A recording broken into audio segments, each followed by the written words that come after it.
Shalom Obracha, nous poursuivons avec la 4e Mishnah du 5e Pérek. La Mishnah nous enseigne, toujours concernant un endroit, comme nous l'avons vu, plus profond dans une vigne.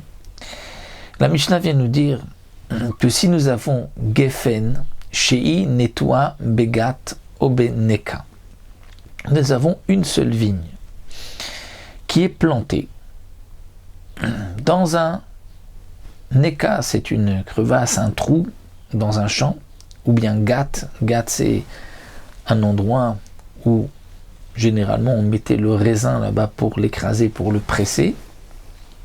Et nous avons une seule vigne qui est plantée donc, dans une Gat qui est en profondeur, un trou, au Neka, ou dans un trou, dans un champ. Notnim la avodata vezora et amotar. On pourra lui laisser tout autour de quoi avodata, travailler la vigne. Donc c'est les 6 tfachim, les 6 fameuses tfachim autour de cette vigne. Vezora et amotar, et on pourra semer et amotar, c'est-à-dire le reste tout autour. Dans la Mishnah précédente, nous avons vu lorsqu'il y a une tranchée au milieu d'un kérem, d'un champ de vigne.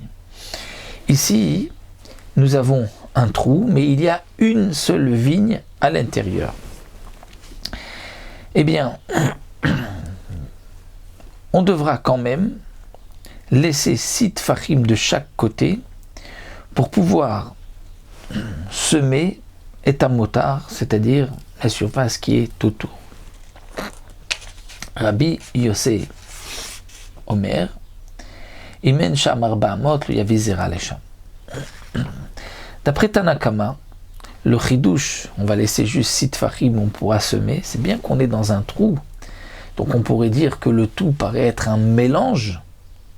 Non, si on éloigne 6 tfachim, on peut semer le reste. Même si on est dans un trou, dans une crevasse, on laisse ces 6 tfachim et le reste, c'est bien distinct. Mais Rabbi Yossé dit non. Rabbi Yossé dit il faut qu'il y ait au moins Arba Amot. Il faut qu'il y ait au moins Arba Amot, sinon on ne pourra pas semer même en éloignant 6 tfachim.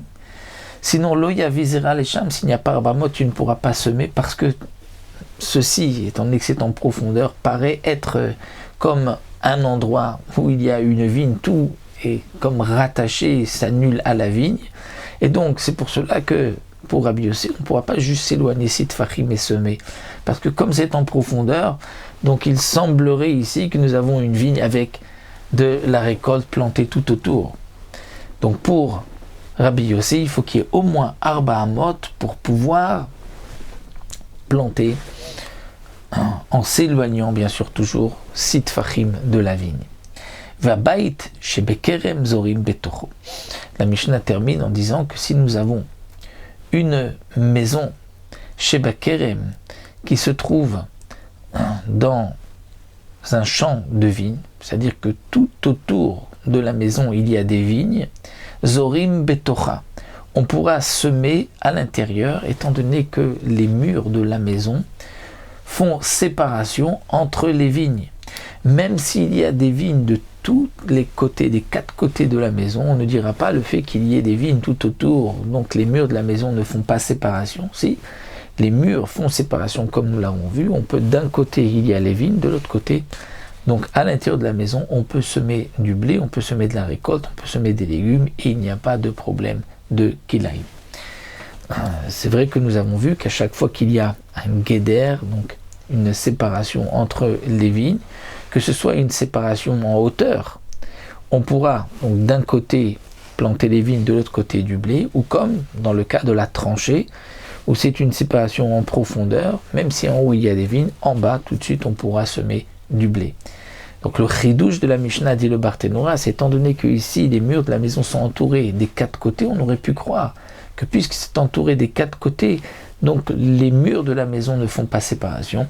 Le Tana de la Mishnah vient nous dire si c'est une séparation et donc on pourra semer du blé, de la récolte, des légumes au milieu, il n'y a pas de problème de kilei akerem.